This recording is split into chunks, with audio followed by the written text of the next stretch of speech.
Hello everyone, welcome back to another episode of Psycosmos. In today's episode, we're going to continue our introductory video series, and we're going to be discussing prayer. Stay tuned for more. Welcome back everyone, hello, hope you are all doing well. Today we're going to be continuing our introductory series, and we're going to be talking about prayer. So as we mentioned in the last video on meditation, we touched on prayer very briefly, and I mentioned that in a lot of ways, prayer and meditation have some very strong parallels and a lot of similarities in that they involve centering your mind and your spiritual focus on something in particular, whether that's a goal, a blessing you want to cast on someone else, or to receive yourself, or even just a conversation with your own mind or soul or that of God in whatever way you envision God. Today we're going to be going over what is prayer, the most popular forms of it, what people mean when they say pray, and ways in which you can incorporate maybe some different insights and techniques into how you pray, and hopefully it'll be beneficial. Most of the time when people say prayer or they say that they are praying, especially in the Western world, there's usually this idea of petitioning somebody.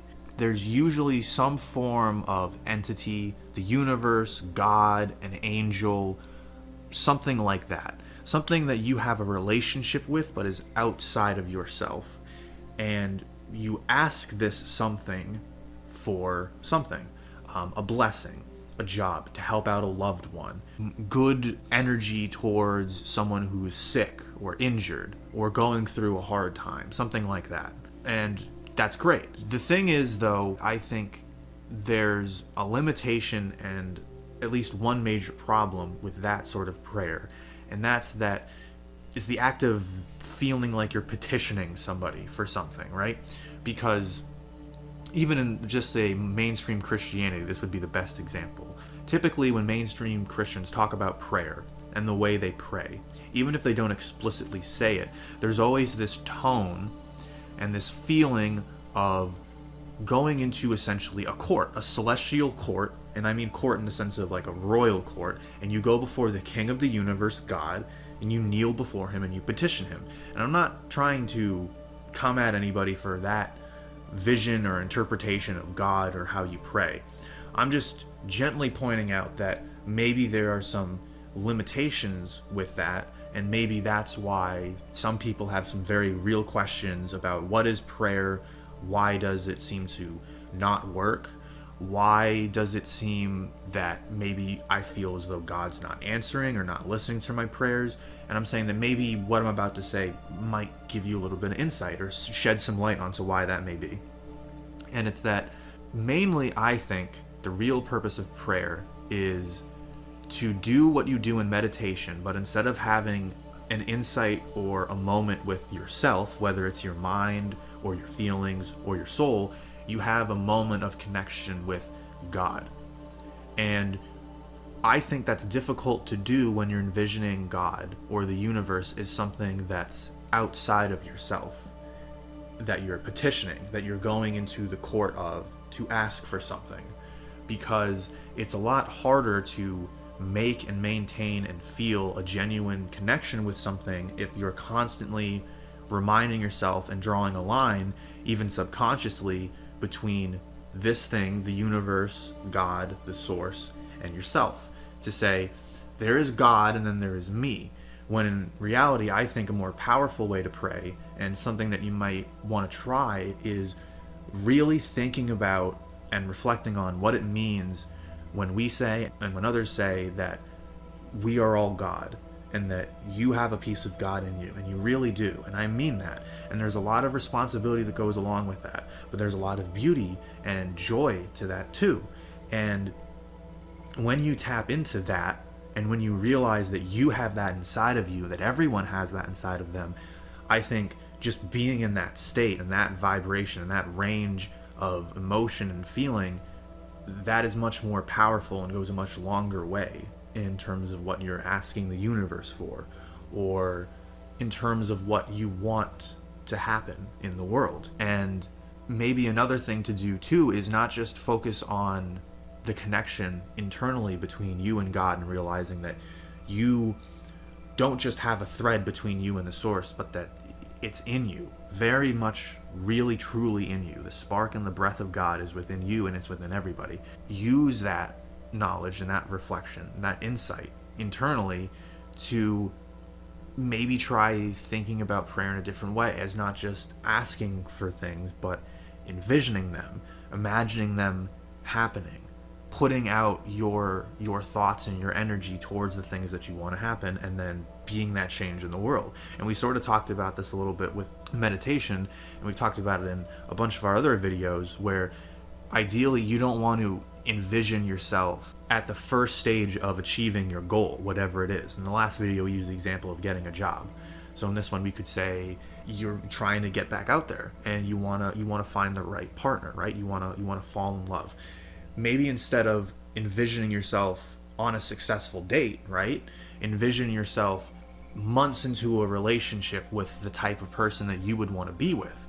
And then keep that in mind constantly as much as you can, and you will start to mold yourself in thought and in action and in feeling into the type of person that would attract that partner. Be the man or the woman that you think your dream partner would want to be with, and just constantly keep that in mind and apply it, even if it's in small ways, to your day-to-day life. And over time, you will start to mold yourself into that version of that person. And at least we think, and there's pretty strong evidence for this, by definition, you will attract those circumstances, because you're putting in effort, you're putting in good intention, you're putting yourself in the mindset and in the sense of feeling of what it would really feel like to be that person that has those things accomplished. And in meditation, you're primarily doing that internally for balance, to center yourself, right?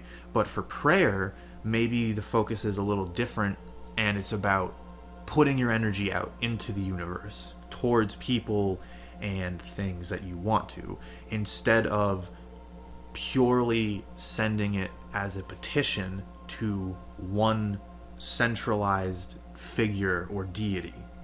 That's really what I'm just trying to say. And again, I'm not trying to come at anybody, because how you pray is entirely up to you.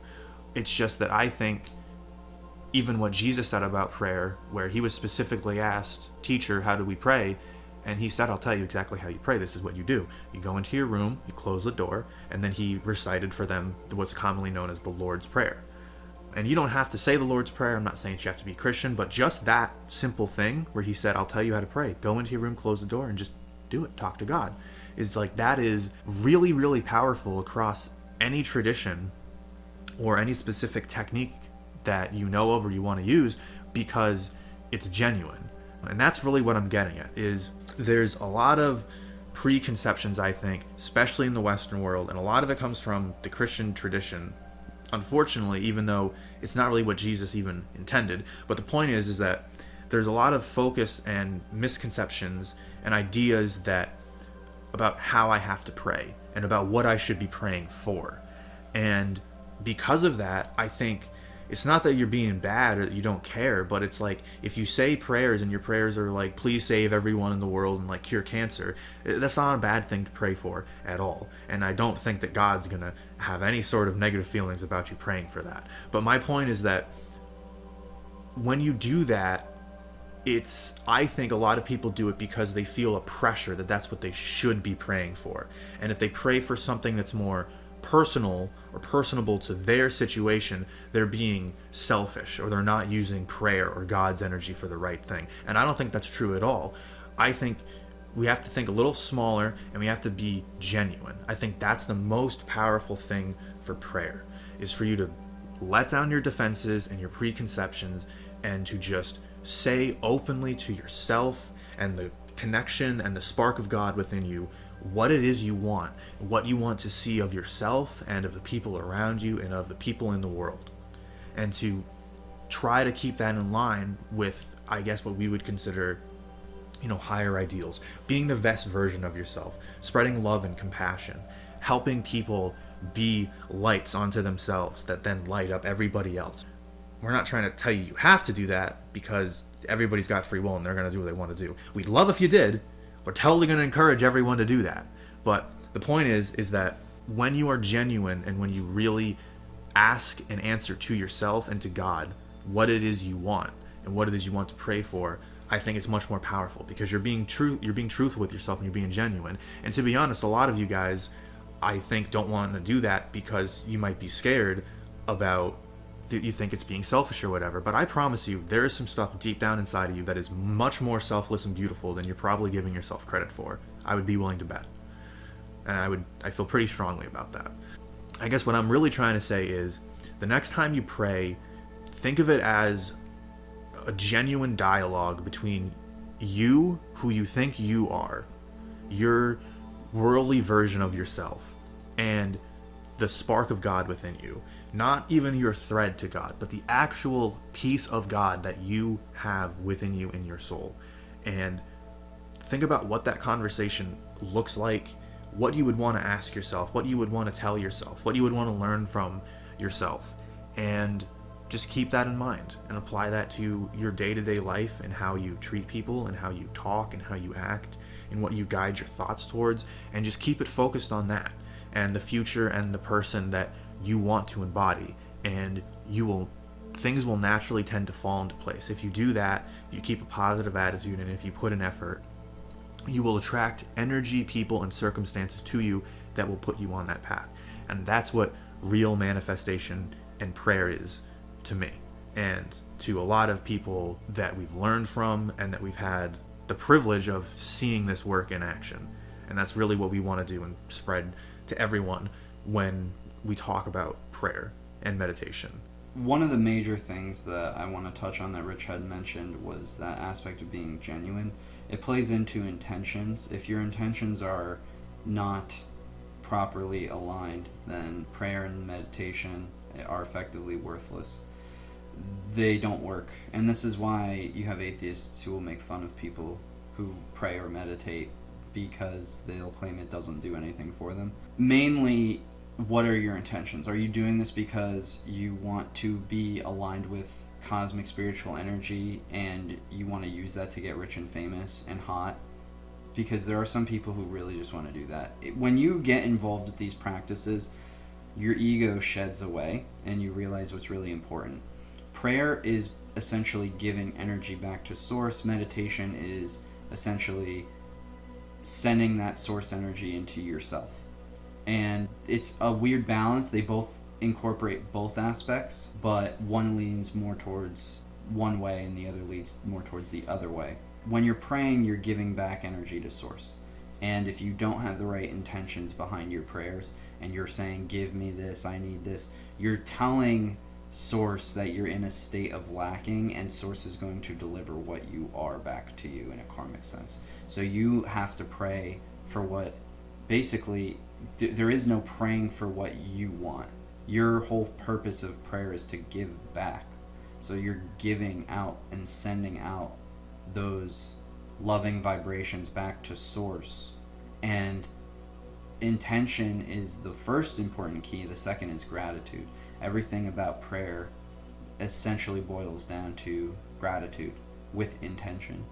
So it's being thankful and happy for the things that you want and have already. But it's living with the lifestyle that it already has occurred.